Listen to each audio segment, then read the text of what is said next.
Well, this is going to be a video on changing a wheel bearing hub. I've done these before, and not on this car, but I did it on Chryslers that are similar. I'm going to first state, how do you know if it's this, if it's that, by the noise?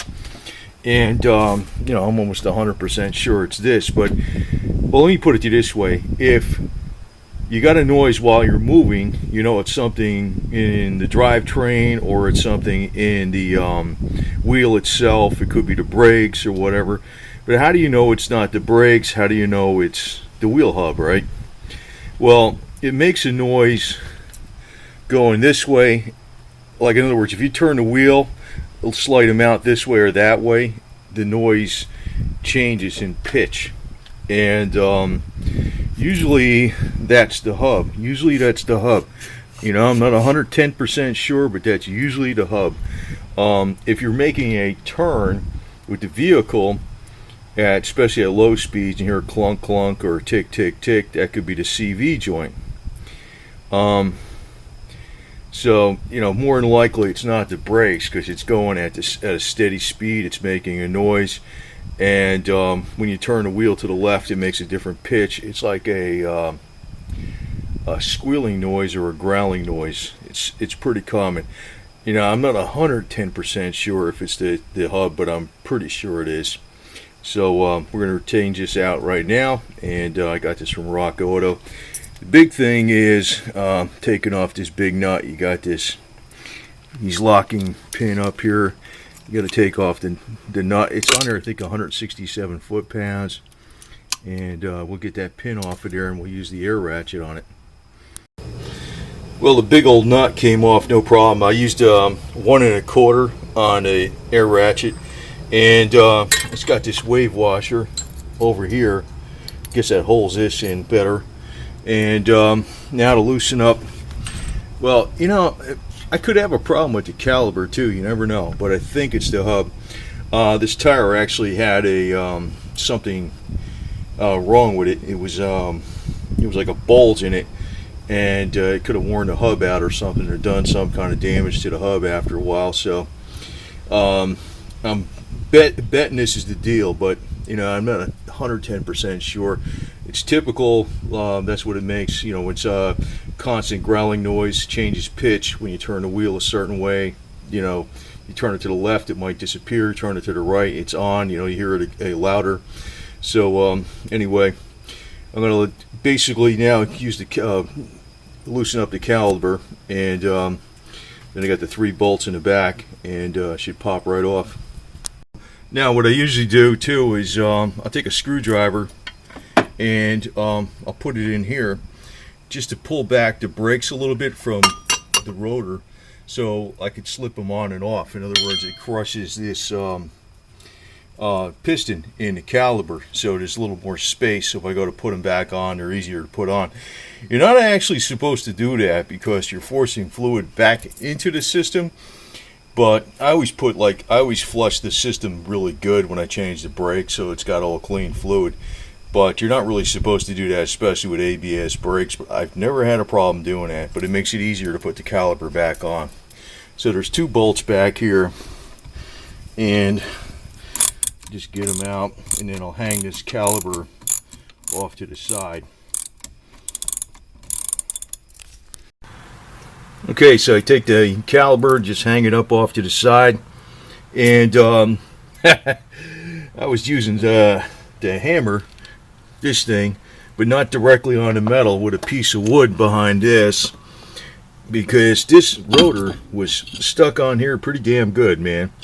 You might have that problem. A little bit of rust. I'm going to put this back on. There's going to be some grease on this in here, not on the rotor itself, of course, but on here where it presses onto the hub. Now, I'm probably actually going to change out all this junk, the pads, I don't know what the hell I'm going to do. I might change everything out for the hell of it later on, but not right now. Now, it looks like I got to move this spindle out and move it away, because the bolts in the back are not quite accessible, because it is a ring right here. So, and the other thing is, it's an inverted torx socket. It's an E14. And you know, actually I did this before in somebody's car, and I remember she came over and she's saying, hey, we couldn't get the thing off. And I was like, yeah, get the hell out of here. It's got to come off, right? I remember I hammered something on her car, and I got the damn things off. But you got to get one of these. It's an E14. It's an inverted torx. But actually, E14 has kind of been around on some of these cars with some, you know, it's not that uncommon. But being that it's the Sebring, they do shit that's stupid sometimes, because if they use the regular bolt back here, you can use an open end or something and loosen them up, but you're going to have to separate the ball joint. The way to do that is you unscrew the castle nut and you hammer right here. It should pop down, okay? That's what's going to happen. You have to hammer right here. It should pop down. Now, I tapped, you know, all around. Actually, it was on this piece. And I left the castle nut on it real loose. And then I just jacked this up a little bit to separate it. You know, jacked this up right here. Excuse me. This right here. I jacked that up under here to separate it. And then I was able to pull this away from the axle shaft. Now, the bolts you got back here is this one. There's 3 of them right here. You can't get at them because it is the ring for the anti-lock brakes. You get in the way. So there's 3 bolts right here. Now, if they use regular bolts, it would be no problem. So, like I said, it's this E14 socket. It's an inverted socket, and it goes on there, and they're on there pretty tight, I'm sure. Anyway, I'll put the camera down and get them off, and then the hub will slide out. So after you remove the bolts, you know, you probably got to tap. I had to tap it with a hammer, and this comes out, and the installation is the reverse of, you know, what you got to put in there. But basically, you got to make sure you torque things down, or, you know, I know a lot of mechanics don't torque anything down, but you should. You should. I will. And anyway, so I'll put this in just to make sure it's the same one. Yeah, it's the same one. Should be. Yeah. Now, I can't really tell there's something wrong with this by just feeling, you know, it's smooth.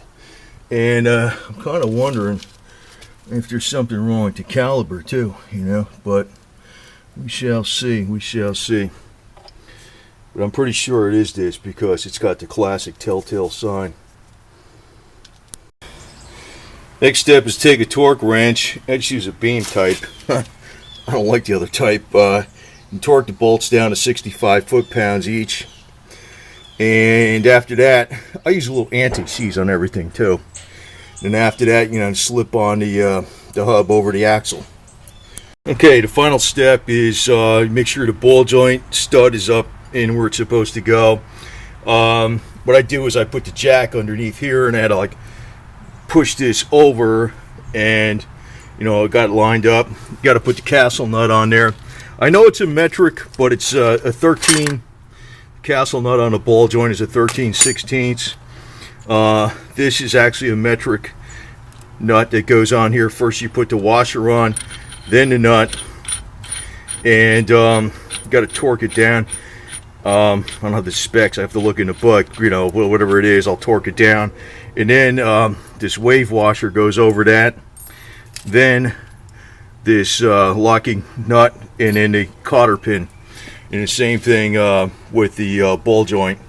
Then after that, you got the you just put the disc on there, the rotor on there, and the caliber back on, which is 2 10mm bolts that go through here.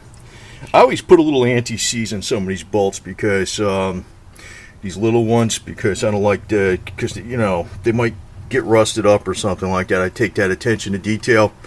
Now this ball joint was changed, which has, you got to change the whole arm all the way back here and stuff. It's the whole control arm to change the ball joint in this car.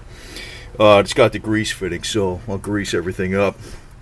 I'm probably going to put new rotors and pads on it pretty soon and change the other side later on when I do that, but this should be good to go. Just got to torque things down and put it back together.